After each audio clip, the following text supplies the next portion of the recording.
Hello everyone, I welcome you all to this series of TechLight Institute in which I will be taking your biology part. So आज हमारा पहला class है digestive system से हम आज की topic start करेंगे. तो टॉपिक स्टार्ट करते हैं. डाइजेस्टिव सिस्टम को हम हिंदी में क्या बोलते हैं? मानव पाचन तंत्र. सबसे पहले ये समझने की जरूरी है कि आप डाइजेस्टिव सिस्टम क्यों पढ़ रहे हो. देखो, डाइजेशन हम क्यों पढ़ रहे हैं? हम खाना खाते हैं. खाना क्यों खाते हैं? खाना हम एनर्जी के लिए या ऊर्जा के लिए हम खाना खाते हैं. अब ऐसा तो नहीं होता ना, आपने खाना खाया और आपको तुरंत एनर्जी मिल गई, ऐसा नहीं होता है.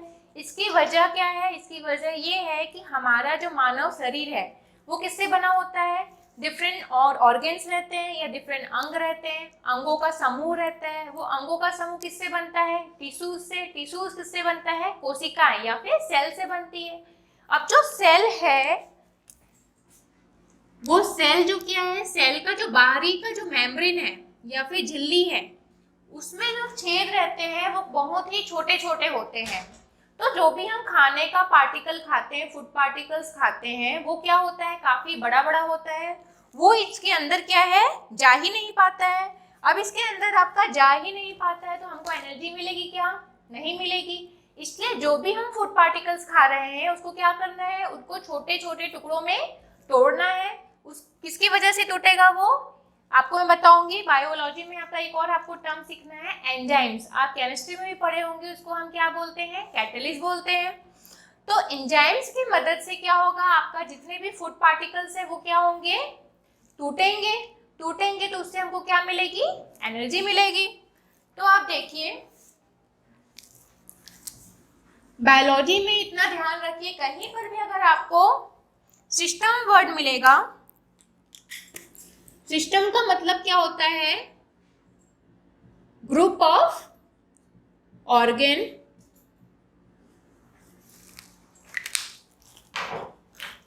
अंगों का समूह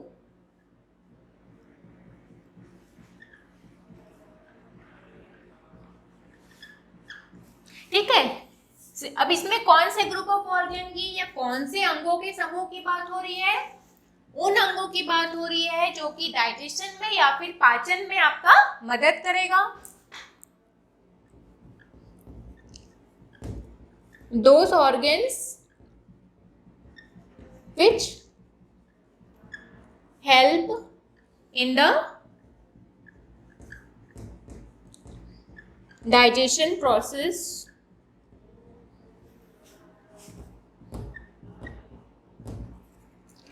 वह अंग जो पाचन में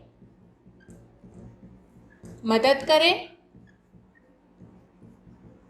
कौन कौन से अंग है जो पाचन में मदद करेंगे? देखिए, हमारा डाइजेस्टिव सिस्टम या फिर पाचन तंत्र कहाँ से स्टार्ट होगा? मुंह से स्टार्ट होगा. उसके बाद आता है आपका फूड पाइप या इसको हिंदी में बोलते हैं हम ग्रास नलिका. उसके बाद हम पढ़ेंगे स्टमक जिसको हम हिंदी में बोलते हैं अमाशय. स्टमक के बाद हम पढ़ेंगे छोटी आंत जिसको हम इंग्लिश में बोलेंगे स्मॉल इंटेस्टाइन. उसके बाद हमारा आएगा लार्ज इंटेस्टाइन. लार्ज इंटेस्टाइन को हम इंग्लिश में क्या बोलेंगे? हिंदी में क्या बोलेंगे? बड़ी आंत. इसके बाद अलावा हमको क्या पढ़ना है? दो डाइजेस्टिव ग्लैंड्स पढ़ने हैं, लिवर और पेंक्रियास जिसको हम हिंदी में बोलते हैं यकृत और अग्नाशय.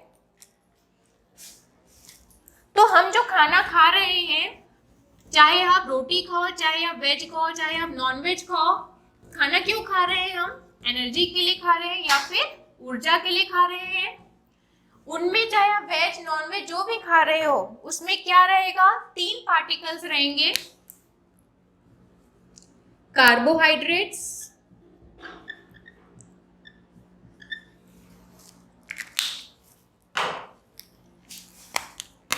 Protein and fat. हिंदी में बोलेंगे कार्बोहाइड्रेट्स को शर्करा, प्रोटीन को प्रोटीन ही बोलते हैं, फैट को बोलते हैं वसा. अब आप बोलोगे मैडम हम विटामिन भी खाते हैं, हम मिनरल्स भी खाते हैं. तो देखिए, मेजरली हमको क्या पढ़ना है? शर्करा, प्रोटीन और वसा का पाचन कैसे हो रहा है हमारी बॉडी में और इसके पाचन से हमको कैसे ऊर्जा मिलती है, हमको वो पढ़ना है. विटामिन और मिनरल्स आपका शर्करा, प्रोटीन और वसा के साथ साथ ही इनका पाचन आपकी बॉडी में हो जाता है। तो आपका कार्बोहाइड्रेट का पाचन किस में होगा?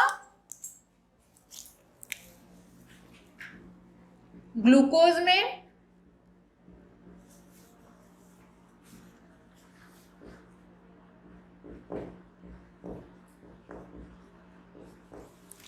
प्रोटीन का पाचन किस में होगा? एमिनो एसिड्स में, एमिनो अम्ल हिंदी में बोलते हैं, वसा या फिर फैट का डाइजेशन क्या होगा? फैट का डाइजेशन होके क्या होगा? फैटी एसिड या फिर ग्लिसरॉल। फैटी एसिड को हिंदी में क्या बोलते हैं? वसीय अम्ल।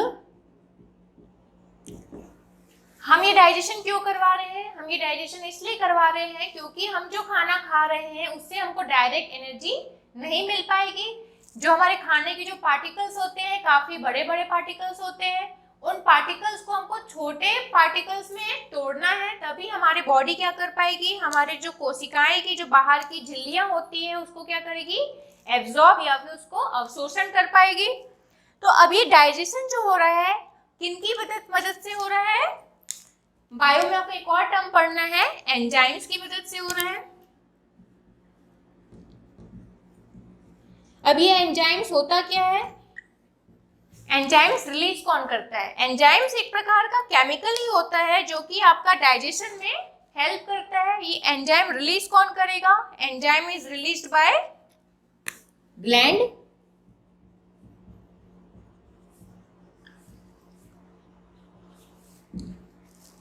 ग्रंथियां एंजाइम को रिलीज करती हैं।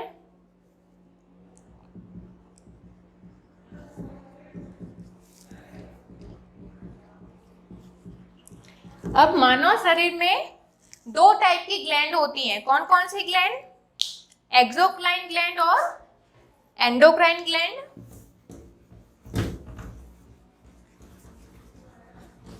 जिसको हिंदी में हम बोलते हैं अंतःस्रावी ग्रंथि और बहिःस्रावी ग्रंथि।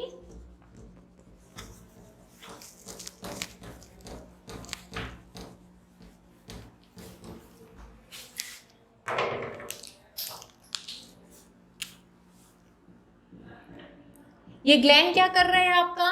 ये ग्लैंड आपका क्या कर रहा है? एंजाइम रिलीज कर रहा है।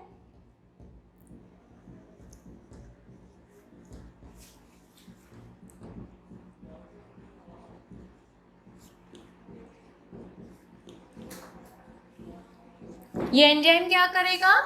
पाचन में मदद करता है।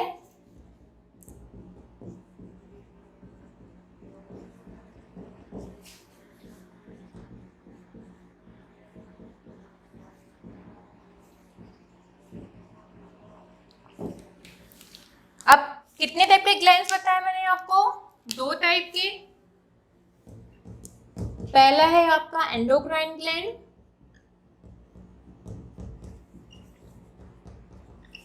दूसरे आपके होते हैं एक्सोक्राइन ग्लैंड।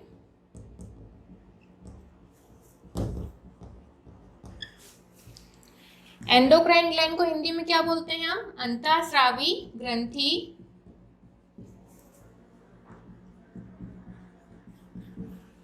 और आपका एक्सोक्राइन ग्लैंड को क्या बोलते हैं? बहिःस्रावी ग्रंथि।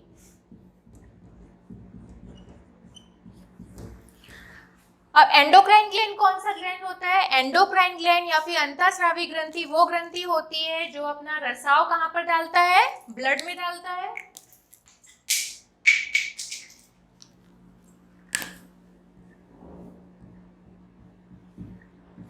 रसाव अपना रुधिर में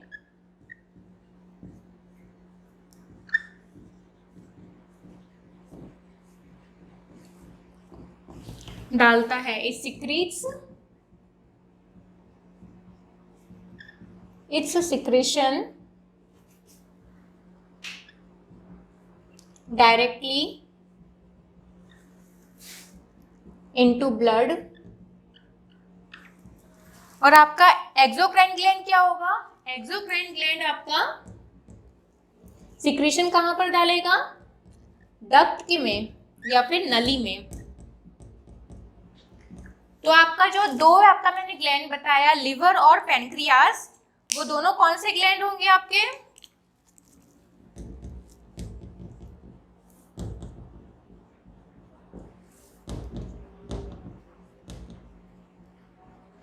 इसको हिंदी में बोलेंगे यकृत, और पैनक्रियास को अग्नाशय। ये दोनों कौन से ग्लैंड है? एक्सोक्राइन ग्लैंड है, जो अपना सिक्रीशन किस में डाल रहे हैं? किसी भी नली में डाल रहे हैं, किसी भी डक्ट में डाल रहे हैं। एंडोक्राइन ग्लैंड हम आगे की क्लास में पढ़ेंगे। यहाँ पर हम दो ग्लैंड पढ़ेंगे, लिवर और पैनक्रियास, जो कि आपका क्या है? एक एक्सोक्राइन ग्लैंड है